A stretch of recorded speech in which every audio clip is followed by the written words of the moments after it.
Bem-vindos, amigos.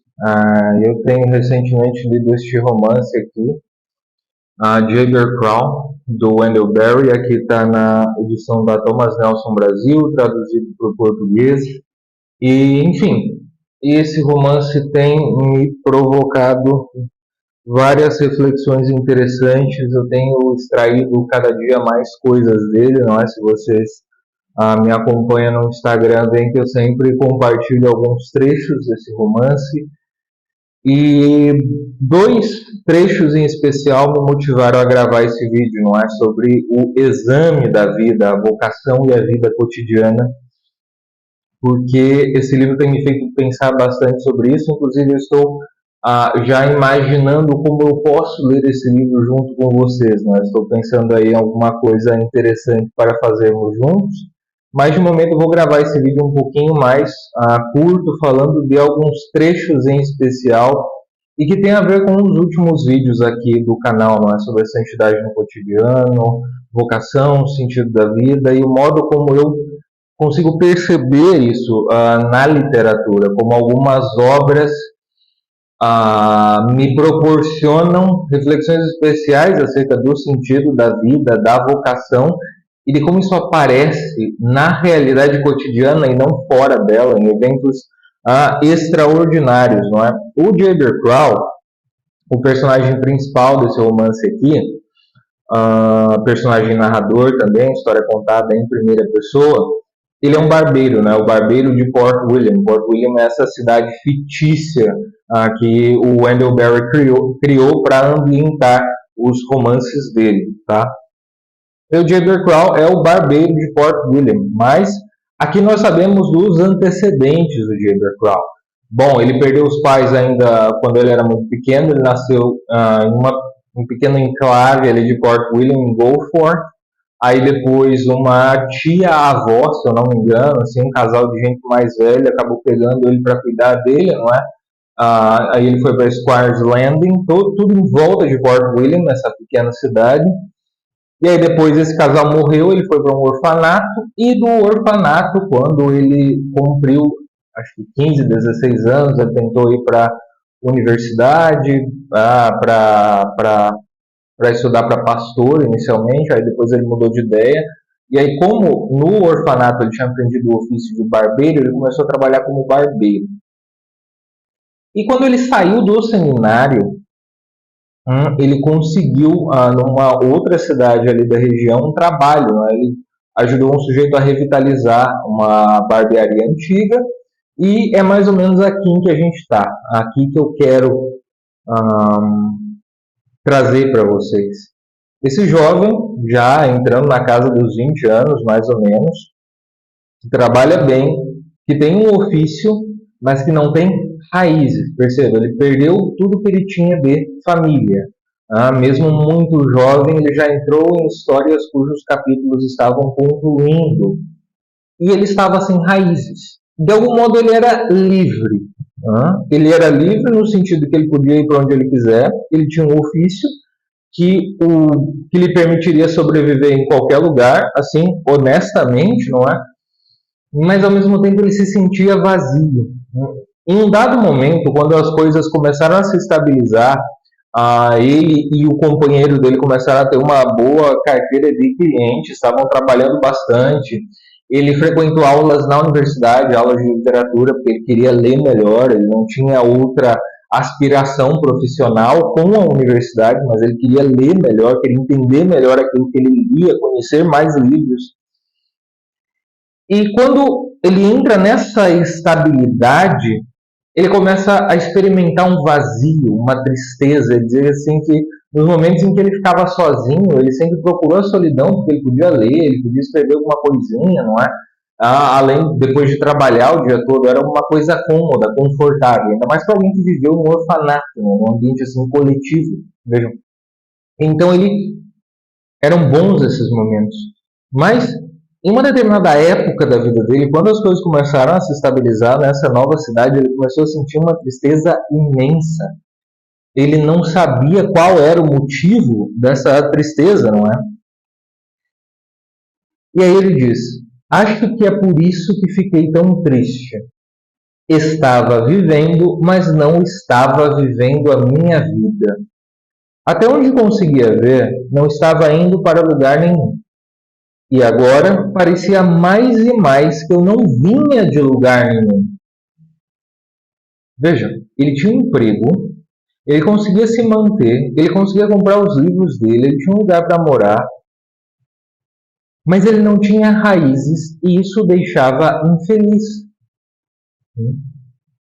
Sem uma vida amada para viver, estava me tornando mais e mais uma pessoa teórica, como se eu fosse uma invenção de uma instituição que tentasse justificar sua existência.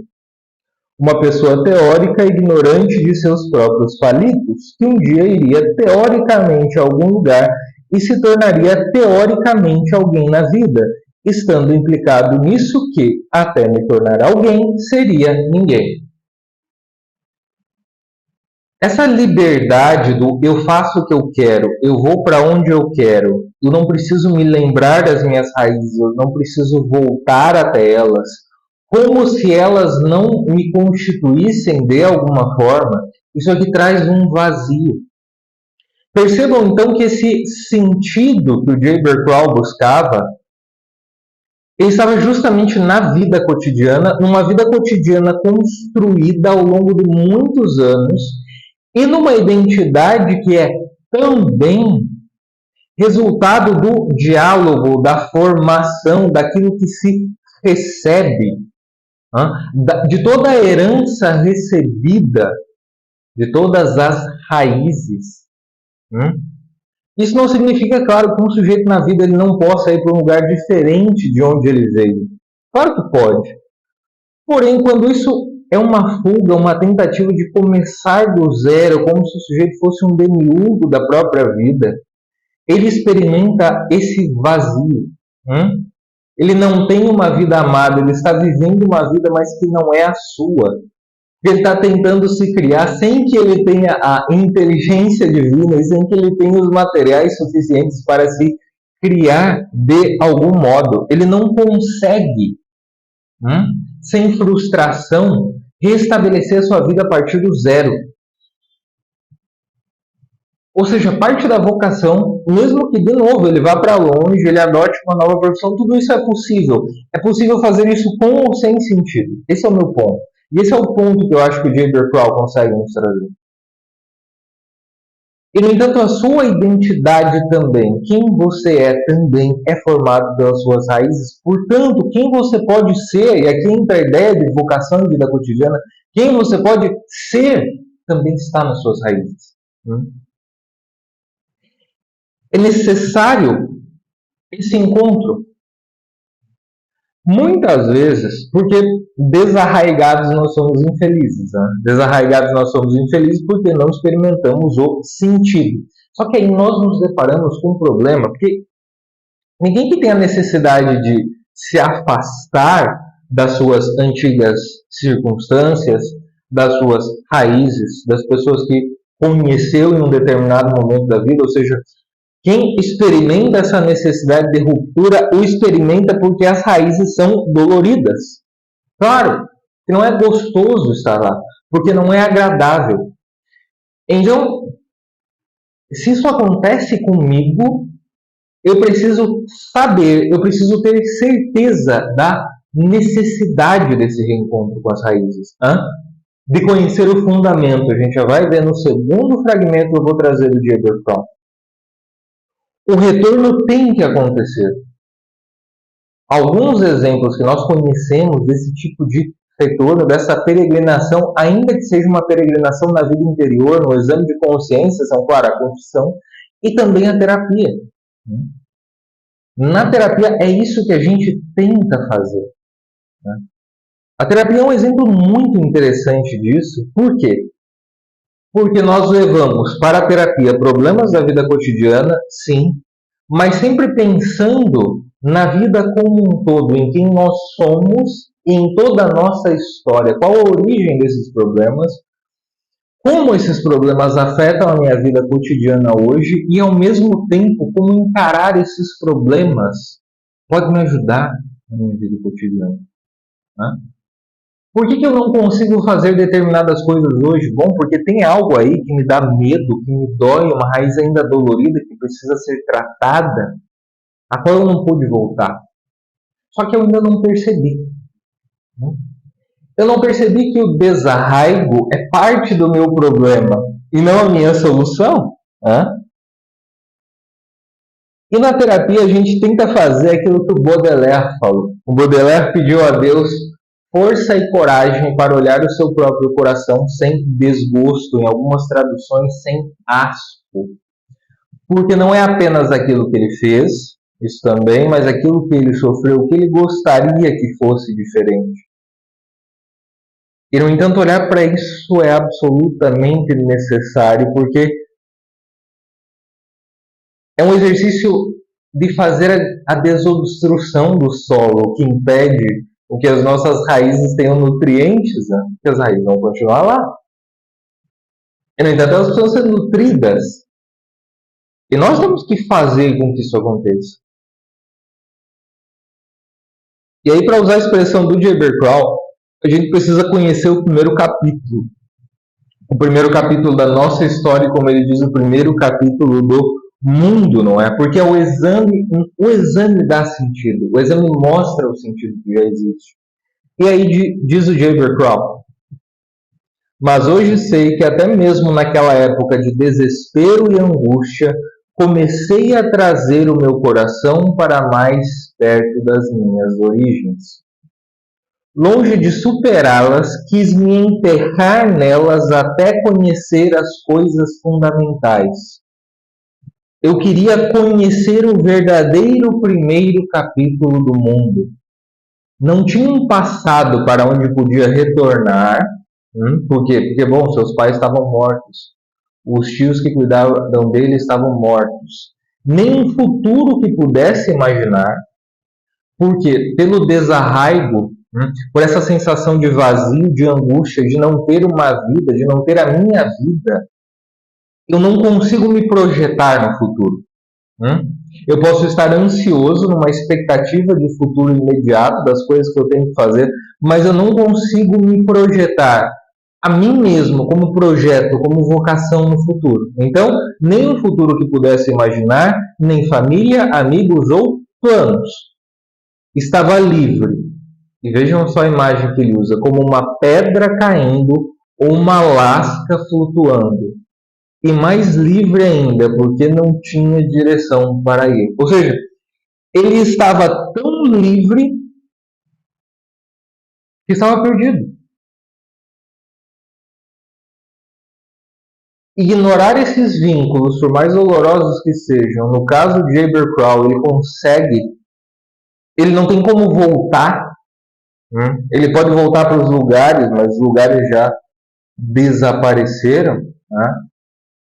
Isso está me lembrando agora o finzinho do primeiro livro de Em Busca do Tempo Perdido, No Caminho de Swan, em que o narrador tenta voltar, ele revisita os lugares e os lugares já desapareceram. Em determinado momento, quando J.B. Crow fixa raízes em Port William, quando ele volta, mesmo ele sendo quase um forasteiro, porque, bom, ele saiu criança de Goforth ainda, depois de Squires Landing ele tinha 10, 11 anos, quando os tios morreram.